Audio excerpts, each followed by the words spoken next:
In the high-stakes world of professional cricket, few stories rival the remarkable transformation of Sunil Narine. Born in 1988 in Arima, Trinidad and Tobago, to a factory worker father who introduced him to cricket on the beaches and streets of his homeland, Narine would go on to revolutionize the sport in ways nobody could have predicted. His journey represents one of the most fascinating cases of athletic reinvention in modern sports history. When cricket's newest format, T20, was still finding its identity in 2011, most teams followed conventional wisdom by loading up on aggressive batsmen and fast bowlers, considering spin bowling too risky in this high-scoring format. This thinking was about to be turned upside down by a skinny, quiet 23-year-old who would change the tactical landscape of cricket forever. What made Narine immediately special was the bewildering nature of his bowling technique. Imagine facing a bowler where you literally cannot tell which direction the ball will spin. A nightmare scenario for even the most accomplished batsman. While right-handed batters had spent their entire careers training to read spin from the hand, Narine's fingers manipulated the ball in ways nobody had previously seen in professional cricket. His signature carom ball, flicked with the middle finger, would spin in the opposite direction you'd expect, while his knuckleball would drop suddenly just as batsmen committed to their shots. Most maddening of all was that these varied deliveries looked identical coming out of his hand, giving batsmen no visual cues to prepare for. This wasn't merely a slight competitive advantage, it was cricket's equivalent of a poker player who never reveals his hand even after the cards are shown. Narine announced his arrival on the international stage during the 2011 Champions League, where established international batsmen looked like beginners against his mysterious variation. One particular spell against the Mumbai Indians, where he claimed 3 wickets while conceding just 8 runs, served notice that cricket had a new problem that nobody could solve. His performances caught the attention of the Kolkata Knight Riders, who made what seemed at the time like a risky investment when they spent $700,000 on Narine in the 2012 Indian Premier League (IPL) auction. Remember, he had played just a handful of international games at this point. This was equivalent to drafting a rookie with a top pick based on a few impressive college performances. What followed was one of the most dominant debut seasons in IPL history.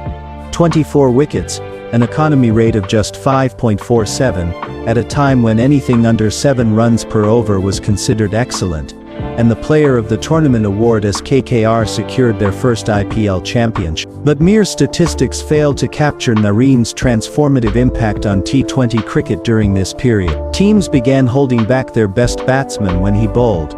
Captains started deploying spinners in the death overs previously considered unthinkable, and cricket analysts worldwide scrambled desperately to decode his technique. For 3 remarkable years, Narine wasn't just effective, he was fundamentally changing the established principles of limited overs cricket. In a format specifically designed to favor aggressive batting, a spinner had somehow become the most valuable player in the game. Then came the moment that threatened to end it all. In November 2014, during the Champions League T20, Narine was reported for having a suspect bowling action. For those unfamiliar with cricket, this is comparable to a baseball pitcher being told their throwing motion is illegal after years of dominating the league. The International Cricket Council had tightened its regulations regarding how much a bowler's elbow could bend during delivery, limiting it to just 15 degrees of flexion. Overnight, Narine went from being cricket's most valuable asset to damaged goods. The West Indies team withdrew him from international tours as he faced the crushing reality that the very technique that made him special, built through thousands of hours of dedicated practice, was suddenly deemed illegal under the sport's evolving regulation. What followed was cricket's version of an identity crisis. Narine needed to completely rebuild his bowling action from scratch, while the entire cricket world watched and waited. The history of mystery spinners offered little hope. The list of bowlers whose careers collapsed after being reported for suspect actions is long and disheartening. Ajantha Mendis, Saeed Maurice Holmes, all talented bowlers who faded into relative obscurity once their distinctive bowling actions were questioned. When Narine returned to professional cricket in 2015, he was visibly a different bowler. The extreme turn that had bamboozled batsmen was noticeably diminished. The bewilderment on batters' faces was replaced by newfound confidence. His economy rate rose significantly, and wickets became increasingly scarce. Cricket commentators began writing the professional obituaries for a career that had once seemed destined for all-time greatness. But then something happened that nobody in the cricket world could have predicted. In 2017, the Kolkata Knight Riders were facing a serious problem with their batting lineup, which simply wasn't performing to expectations. In what appeared to be an act of desperate experimentation, they made a decision that left cricket experts not just skeptical, but thoroughly confused. Sunil Narine, the bowler who had batted at number 9 or 10 his entire cricket career, positions typically reserved for the weakest batsmen, would open the bat. This seemed like a team with no strategic ideas, simply throwing anything at the wall to see what might stick. But in his first significant innings as an opener, Narine smashed 37 runs from just 18 balls. Many dismissed it as a lucky fluke. Then he did it again. And by 2018 the numbers had become impossible to ignore. Narine scored 357 runs at a strike rate approaching 91 runs per 100 balls, batting faster than almost every specialist batsman in the competition. This wasn't merely a modest improvement or clever tactical adjustment. This was the cricket equivalent of a goalkeeper becoming a top-scoring striker, a transformation that simply didn't happen in professional sports at the highest level. Cricket had never seen anything quite like it. A specialized bowler whose batting had been considered a liability was now one of the most feared opening batsmen in the world's premier T20 league. So how does someone transform from a specialized bowler to an explosive batsman at the elite level? Coaches who worked closely with Narine during this remarkable transition point to three critical factors that made this seemingly impossible metamorphosis possible. First, Narine possessed exceptional hand-eye coordination, a natural gift that allowed him to quickly judge the length of deliveries, a crucial skill for aggressive batting. Second, unlike batsmen with decades of technical coaching potentially creating mental barriers, Narine developed a simplified approach. See ball, hit ball. This lack of overthinking actually became an advantage in the high-pressure T20. Third, since batting was initially his secondary skill, he approached it with absolutely nothing to lose. This freedom from performance pressure allowed him to bat with rare aggression when most established batsmen would have played more conservative. But beneath these technical explanations lies a deeper psychological component that truly separates Narine from other athletes. When your primary professional identity is fundamentally threatened, you essentially have two choices: desperately cling to what you were or bravely reinvent what you might become. Most athletes instinctively choose the first path. Narine courageously chose the second, and in doing so, created a blueprint for professional resilience that transcends cricket itself. Looking more deeply at the technical elements that make Narine's batting so effective despite its unorthodox nature, reveals several fascinating components. Unlike classical batsmen who employ elaborate footwork, Narine maintains minimal movement but maximum stability, focusing on establishing a solid base. This approach inherently limits his options against certain deliveries, but maximizes his core strength, raw power. His batting preparation features an unusually high backlift, with the bat traveling higher than most batsmen would utilize, generating tremendous power through a longer swing arc. His grip and stroke production rely heavily on his bottom hand, enabling incredible power even when not perfectly balanced. Perhaps most importantly, Narine identifies specific scoring zones and targets them relentlessly. He's not attempting to become a complete textbook batsman. He's strategically maximizing his specific strength, while minimizing exposure to his weaknesses. What's particularly fascinating is that many of these techniques are precisely what cricket coaches typically try to eliminate from young batsmen's approaches. But for Narine, these supposed technical flaws became his greatest strength, because they perfectly complemented his natural abilities and physical attributes. His transformation challenged fundamental assumptions about how batting skills should be developed and coached at the professional level. It suggested that perhaps the textbook approach isn't always the best approach for every player, a lesson with implications far beyond cricket. Narine's impact extends well beyond his personal statistics or even his team's success. He fundamentally changed how franchises build T20 squads and how players approach their own career development. After witnessing Narine's success, teams worldwide began actively seeking two-in-one players, bowlers who could bat explosively or batsmen who could deliver a few quality overs. The traditional concept of an all-rounder, meaning someone reasonably good at both batting and bowling, shifted towards specialists who could contribute meaningfully in their supposedly weaker discipline. Players like Glenn Maxwell, Rashid Khan, and Pat Cummins observed how Narine had transformed his professional value, and began investing more seriously in developing their secondary skills, recognizing that this versatility could significantly extend their careers and increase their market value in the global T. But perhaps Narine's most profound legacy is providing a compelling blueprint for career resilience in professional sport. In an era increasingly defined by hyper-specialization,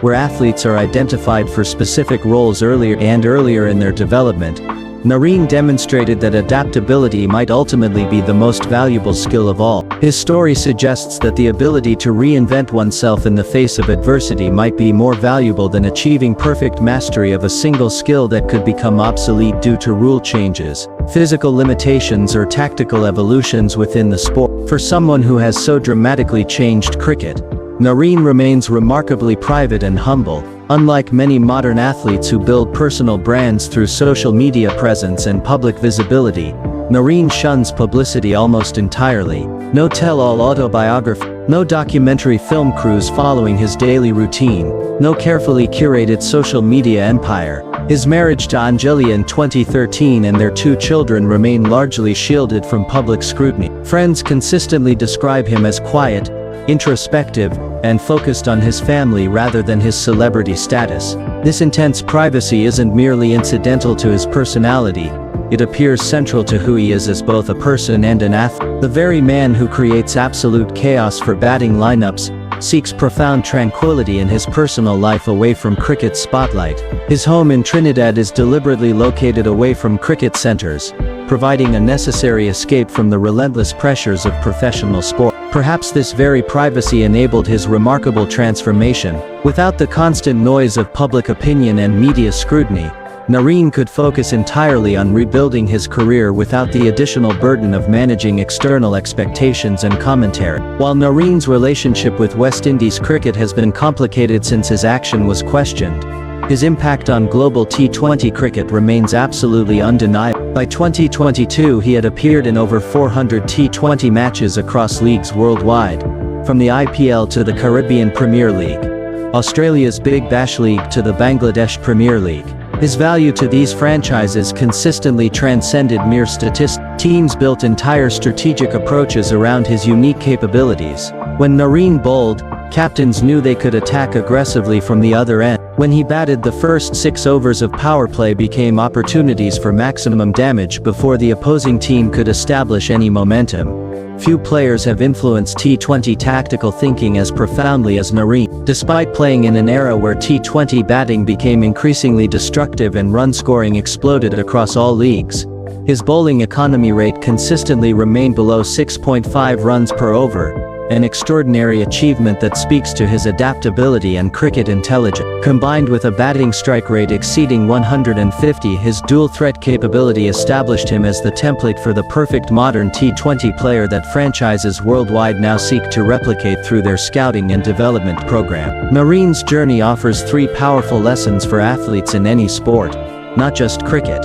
First, specialization has clear limits. In an era increasingly obsessed with early specialization and the 10,000-hour rule of deliberate practice in a single domain, Narine proves that adaptability might actually be more valuable long-term than achieving perfect mastery of a single skill. Second, crisis creates unexpected opportunity. When his bowling action was questioned, rather than focusing exclusively on fixing that specific problem, Narine expanded his skill set in an entirely unexpected direction that ultimately made him more valuable than before. Finally, technical orthodoxy is frequently overrated. Both Narine's bowling and batting techniques boldly violated conventional coaching wisdom, yet proved remarkably effective. What truly matters is effectiveness in competition, not strict adherence to textbook techniques developed in different eras under different playing conditions. These lessons extend well beyond cricket or even sports in general. In any field where rules change suddenly or technology disrupts established patterns, from business to education to creative industries, the ability to reinvent oneself often determines not just success, but basic survival. Narine's story reminds us that professional identity should never be too rigidly defined, as the very skills that bring initial success might someday become obstacles rather than assets. As T20 cricket continues evolving and newer formats like T10 emerge, Players who can impact the game in multiple dimensions will become increasingly valuable to franchises. Narine's bowling style, less dependent on physical attributes like height or raw pace than on subtle finger manipulations and tactical intelligence, should age well compared to fast bowlers whose careers often end early. Mystery spinners frequently remain effective longer than pace bowlers who rely more heavily on pure physical attributes that inevitably decline with age. Similarly, his batting approach, based primarily on timing and placement rather than raw power and athleticism, should maintain its effectiveness even as he enters the later stages of his playing career. Beyond his active playing days, Narine's legacy will likely influence coaching methodologies for generations. The traditional separation between batting and bowling coaching departments may gradually give way to more integrated development programs that help players maximize their impact across multiple disciplines. While Narine himself seems unlikely to pursue commentary or high-profile coaching roles given his intensely private nature, his innovative approach to the game will be studied and taught long after he leaves the professional stage. The cricket world is now actively searching for the next Sunil Narine, players who can transform themselves and challenge conventional thinking about skill development and role specialization. We're already seeing clear evidence of this paradigm shift across the cricketing landscape. Bowlers arriving at training sessions early specifically to work on their batting skills, batsmen developing unique bowling variations to increase their selection value, and specialized T20 academies focusing increasingly on dual skill development rather than perfecting a single discipline. But finding the next transformative player like Narine isn't simply about technical skill development. It requires a particular mindset, the willingness to risk public failure by attempting something completely new and unproven.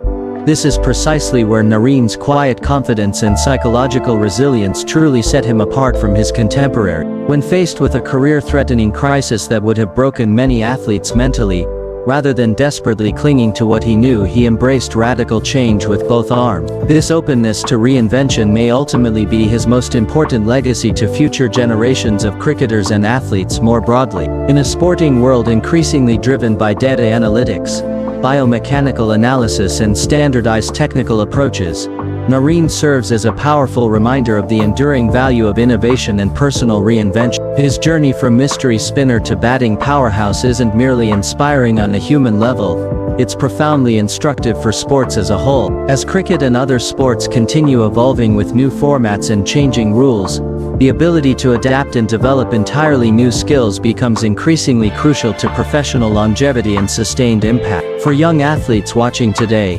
Narine's story delivers a clear message. Don't just perfect one skill to the exclusion of all others.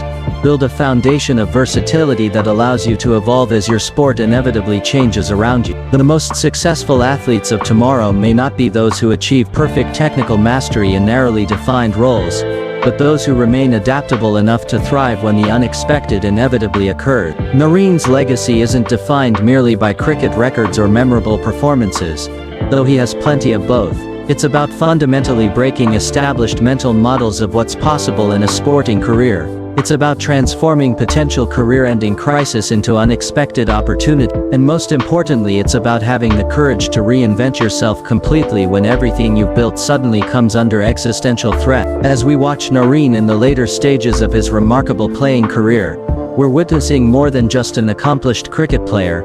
We're seeing a true sporting revolutionary, whose impact will continue to reverberate long after he leaves the field for the final time. In a sport often bound by tradition and convention, Narine showed that innovation and adaptation could create entirely new possibilities that nobody had previously imagined. By refusing to accept the limitations that others placed upon him or that he might have placed upon himself, he expanded not just his own horizons, but the horizons of cricket itself. For this reason, regardless of what statistics eventually show or what records ultimately fall, Sunil Narine will always occupy a special place in cricket history as the man who showed what becomes possible when talent meets resilience and conventional wisdom gives way to creative reinvention.